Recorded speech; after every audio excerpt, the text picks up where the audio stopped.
Olá, tudo bem com você? Prazer imenso estar aqui contigo. Eu sou Maurício Marques e tenho ajudado aí ao longo dos últimos anos empresas, empresários, empreendedores a terem mais lucratividade em seus negócios. E agora pela manhã, acabando de fazer até um trabalho aqui online via Skype com um cliente, e aí a gente conversando alguns detalhes e aconteceu algo que eu acredito que talvez possa estar acontecendo aí com você. A grande maioria hoje das empresas, dos empresários, dos gestores, dos gerentes hoje, a grande maioria hoje, eles confundem comunicação, tá, com informação, às vezes. Às vezes a comunicação, ela está mais ligada ao que o outro entendeu que você de fato falou do que necessariamente o que você falou. E pelo fato de às vezes não entender o fato da comunicação, por vezes o líder, o gestor, às vezes não faz uma delegação bem feita das tarefas que é para poder ser executada. E por vezes acaba delargando em vez de delegar. Para delegar, é muito importante que você se certifique, o primeiro passo, de que o outro de fato compreendeu o que você delegou. Muitos líderes, muitos gestores acabam delegando sem certificar o que o outro falou. Até sem falar de religião, mas analisa comigo, se a gente talvez tivesse aqui o Papa fazendo aqui uma pregação, talvez a comunicação dele não seria tão efetiva se ele não trouxer alguém para poder traduzir o que ele está falando. Então a comunicação está mais ligada ao que o outro entendeu do que de fato o que você falou. Uma outra coisa que acontece muito no erro dentro da delegação com os líderes, acabando congestionando a empresa, gerando clima tenso, talvez desorganização, perda de tempo, né? Gerando também estresse, é porque às vezes o líder, ou o gestor, ou o gerente delega uma tarefa para uma pessoa que talvez não tenha as competências, as habilidades para realizar aquela tarefa. Ou ainda talvez delega para uma pessoa que está muito acima. E aí, assim, de certa forma, sofrendo, acarretando a folha de pagamento.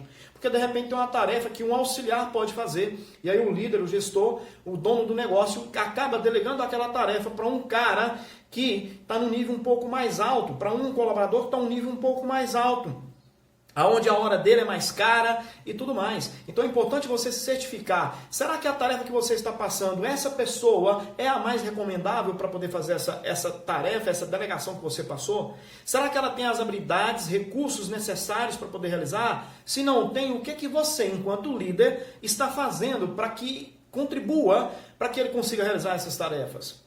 É muito importante analisar e ver isso. Né? E aí, se de repente o cara está fazendo a tarefa, você também está fazendo o follow-up, o acompanhamento dessa tarefa, porque infelizmente, meu amigo, se você não estiver fazendo follow-up, você está apenas delargando. É claro que em algum nível da delegação tem um determinado colaborador, um determinado par dentro da equipe que não há necessidade de você fazer um follow-up constante. Mas mesmo assim, é importante você se certificar como está o andamento do processo. Muitos gestores, muitos líderes, donos de negócio pecam nisso. Passam uma tarefa e delarga para o colaborador. E aí o cara, às vezes, quem está executando tem uma dificuldade, não tem aonde buscar recurso, ou quando vai para poder buscar recurso, o líder está todo estressado e tudo mais. Eu até costumo dizer, muitos confundem também ação com produção. E o significado de você estar agindo muito, talvez até apagando incêndio dentro do seu negócio, não é significado de produção no seu dia a dia. Você está produzindo ou se ocupando? Porque há uma diferença tremenda entre esses dois, de produzir e ocupar. E você hoje, está produzindo ou se ocupando? Essa é a pergunta que eu deixo para você. E aí, de repente, se você passou a tarefa, o cara não está fazendo, você tem que vir trabalhar com o feedback. Feedback follow-up. Só que tem um feedback para cada tipo. Se o cara está mostrando, é um colaborador bom e está mostrando um baixo desempenho, há um tipo de feedback que você tem que fazer. Mas se de repente o cara é um cara que sempre está errando, sempre está chegando atrasado, talvez sempre está negando de fazer aquela tarefa ou fazendo mal feito, é um outro tipo de feedback. E para cada um desses comportamentos tem um feedback específico e você tem que compreender e entender isso. Tudo bem? Então eu convido você a entender a diferença entre de fato você falar o que você está aí dentro de você que você quer repassar e certificar se o outro entendeu conforme você falou. Maravilha? E o segundo passo, vai delegar uma tarefa, analise quais as competências e características que aquela pessoa tem que ter, quais são os recursos que ela tem que ter para realizar aquela tarefa. Porque de repente você está passando a tarefa para quem não tem nem capacidade. Ou de repente você está passando para quem tem capacidade demais. E aí você está onerando a sua folha de pagamento. Você está deixando o dinheiro ir para o ralo, meu amigo. Maravilha? Então, hoje, após essa mentoria, resolvi gravar esse vídeo aqui. Eu espero que sirva aí para você, que adicione valor para você. Maravilha? Se às vezes tiver alguma dúvida, pode mandar aqui para a gente, que a gente tem o maior prazer de sanar suas dúvidas. Maravilha? Um forte abraço e até um próximo vídeo. Tchau, tchau.